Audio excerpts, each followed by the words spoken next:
It is the height of arrogance, a masterclass in unsolicited lecturing, and quite possibly the most hypocritical statement to ever emerge from the Montecito PR machine. Just when you thought the Duke and Duchess of Sussex might take a break, might enjoy a quiet holiday season, or perhaps reflect on their own crumbling popularity, they have decided to mount their high horse yet again. This time, they aren't just complaining about their family, they are lecturing an entire continent. They are inserting themselves into the legislative politics of a Commonwealth nation, issuing decrees from on high, as if they are the moral guardians of the internet.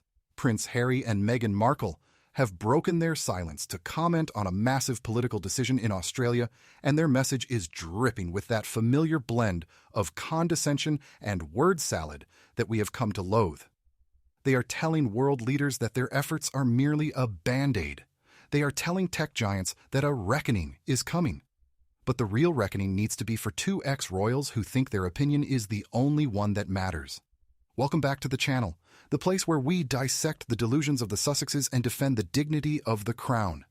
We don't just read the press releases, we expose the strategy behind them. If you are tired of being preached to by a prince who sells his family secrets, and a duchess who failed to make it in Hollywood, smash that subscribe button right now. We need to talk about this latest statement because it reveals exactly where Harry and Meghan see themselves in the global hierarchy, right at the top, looking down on the rest of us. Let's look at the news that triggered this outburst. Australia has made a historic world-first decision. The Australian government, led by Prime Minister Anthony Albanese, has decided to ban children under the age of 16 from using social media. It is a bold move. It is a controversial move. It forces tech giants like TikTok, Instagram, and Snapchat to block young teens or face fines of nearly $50 million. The Prime Minister called it the day when Australian families are taking back power. It is a massive legislative shift designed to protect mental health. Now, usually, when a foreign government passes a law, members of the British royal family, even estranged ones, stay silent. It is not their place to comment on policy. It is constitutionally inappropriate. But Harry and Meghan don't care about the Constitution. They don't care about protocol. They saw a headline and they thought, how can we make this about us? How can we attach the Archewell brand to this global news story? So they released a statement. And the headline of that statement? It shouldn't have come to this. Just pause and listen to the tone of that. It shouldn't have come to this. It sounds like a disappointed headmaster scolding a naughty pupil. It implies that if only the world had listened to Harry and Meghan sooner, we wouldn't be in this mess. It is pure narcissism. The statement released through their Archewell Foundation starts with a bit of praise, but it is backhanded praise. They say, we celebrate Australia's leadership for seeing and acting on how these technology companies are negatively impacting young people, and feeble efforts from the companies to stem the flow of harms. Okay, so far, so standard. But then they pivot. They can't just let Australia have a win. They have to critique it. They have to elevate themselves above the Prime Minister. The statement continues. Here's the truth. The ban is an effective measure to stop imminent harm, but ultimately only works as a band-aid that does not address tech's broken design and exploitive business incentives. A band-aid. They called a national law, passed by a sovereign parliament, a band-aid. This is the classic Sussex playbook. Nothing is ever good enough unless it is their solution. They are effectively dismissing the hard work of Australian legislators by saying, well, it's a nice try, but you aren't fixing the real problem. And what is the real problem, according to them? Tech's broken design and exploitive business incentives. Now let's talk about exploitive business incentives. This is coming from a couple who signed a $100 million deal with Netflix. Netflix, a platform that uses algorithms to keep you binge-watching for hours.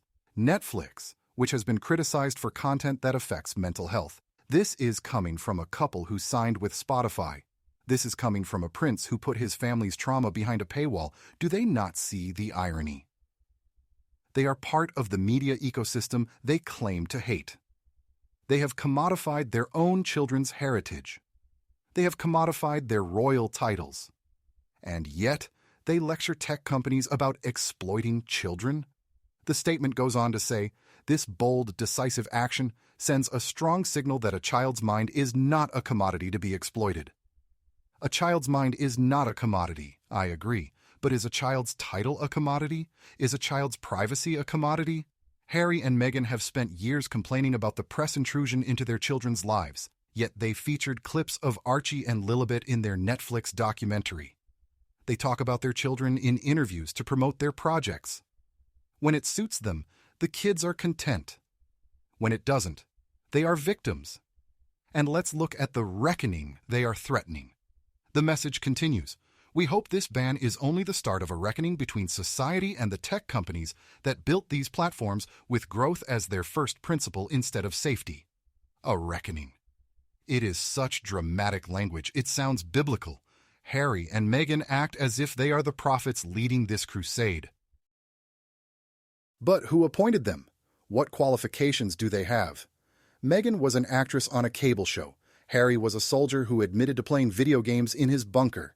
Neither of them are software engineers. Neither of them are child psychologists. Neither of them are policy experts. They are celebrities with a platform pretending to be experts. This cyber safety angle is their new grift.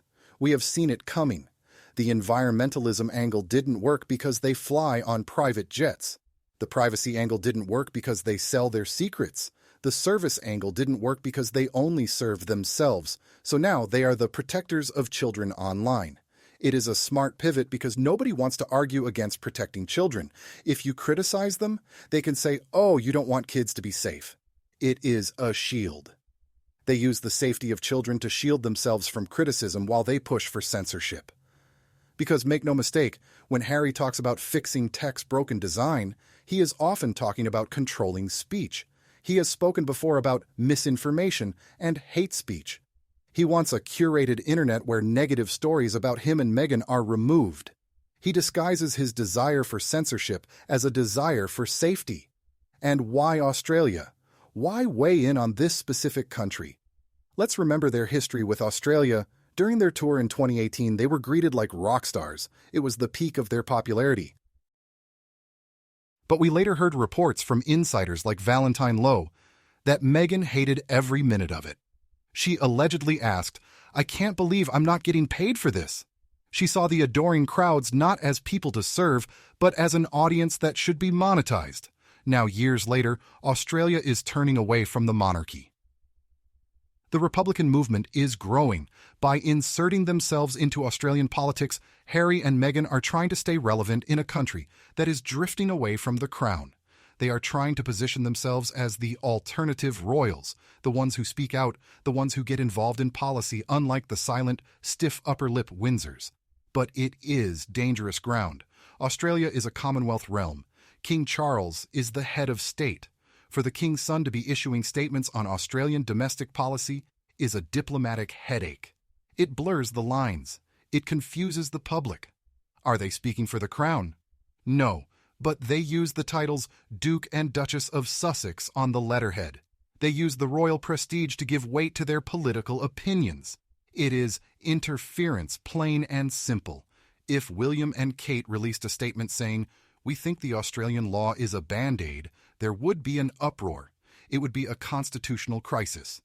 Harry and Meghan rely on the fact that they are out to say what they want, but they rely on the fact that they were in to get anyone to listen. It is the ultimate have your cake and eat it scenario. Let's go back to the phrase, it shouldn't have come to this. You know what shouldn't have come to this? It shouldn't have come to a point where a British prince is selling out his brother for cash. It shouldn't have come to a point where the King of England is battling cancer while his son attacks him in the press. It shouldn't have come to a point where two millionaires sit in a mansion lecturing working-class families about how to raise their kids. The arrogance of telling a prime minister that his landmark legislation is just a band-aid is breathtaking. Anthony Albanese has spent months negotiating this. He has faced down the tech lobbyists. He has rallied the parents of Australia. And then Meghan Markle, from her desk in Montecito, types up a press release saying, good effort, but not good enough. Who does she think she is? The statement concludes with this line, we look forward to the next step to hold tech accountable for its design choices. The world is watching to see if they'll finally take responsibility. The world is watching indeed, but the world is watching you, Harry and Meghan. The world is watching to see if you will finally take responsibility. Will you take responsibility for the division you have caused? Will you take responsibility for the lies proved in court? Will you take responsibility for the bullying allegations?